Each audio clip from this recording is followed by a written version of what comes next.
বাংলাদেশ জামাতি ইসলাম একটা প্রতিশ্রুতি দিয়েছে যে যদি তারা ক্ষমতায় আসে তো বাংলাদেশের বেকারদেরকে এক একজনকে 10 লক্ষ টাকা করে দেওয়া হবে। সত্যিকার অর্থে আমি তাদের স্যালুট জানাই, আমি প্রশংসা করি, আমি বাহবা দিই। চমৎকার একটা উদ্যোগ। তো এখন কথা হলো, এই যে 10 লক্ষ টাকা করে যে এক একজনকে দেওয়া হবে বাংলাদেশের বেকারদের, কারণ বাংলাদেশের বেকার, আমার কিন্তু সন্দেহ আছে এই বাংলাদেশের বেকারদেরকে নিয়ে। এদেরকে যদি 10 লক্ষ টাকা করে দেওয়া হয়, সত্যিকার অর্থে তারা কি কর্মসংস্থানে লিপ্ত হতে পারবে, নাকি তারা গার্লফ্রেন্ডকে নিয়ে টাকা পাওয়া মাত্রই? কারণ বাংলাদেশের বেকারদের হাতে টাকা পাওয়া মানেই, আমি সব বেকারদের কথা বলতেছি না, তবে মোটামুটি অধিকাংশ বেকারদের কথা, এরা টাকা হাতে পাওয়া মাত্রই গার্লফ্রেন্ডকে বলবে, হ্যাঁ তুমি কোথায়, আচ্ছা একটা কাজ করো, আমরা না ওই থাইল্যান্ডে যাবো একটা ট্যুর দিতে, 2 লাখ টাকা নাই।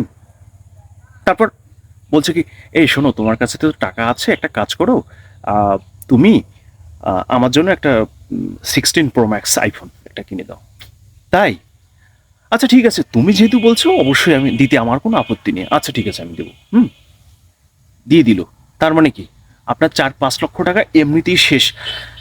হাতে ধরে না 2-4-5 লক্ষ টাকা দিয়ে আপনি কি বিজনেসটা করবেন, কি কর্মসংস্থান? আমি এদেরকে নিয়ে না, আমি ভীষণ টেনশনে আছি।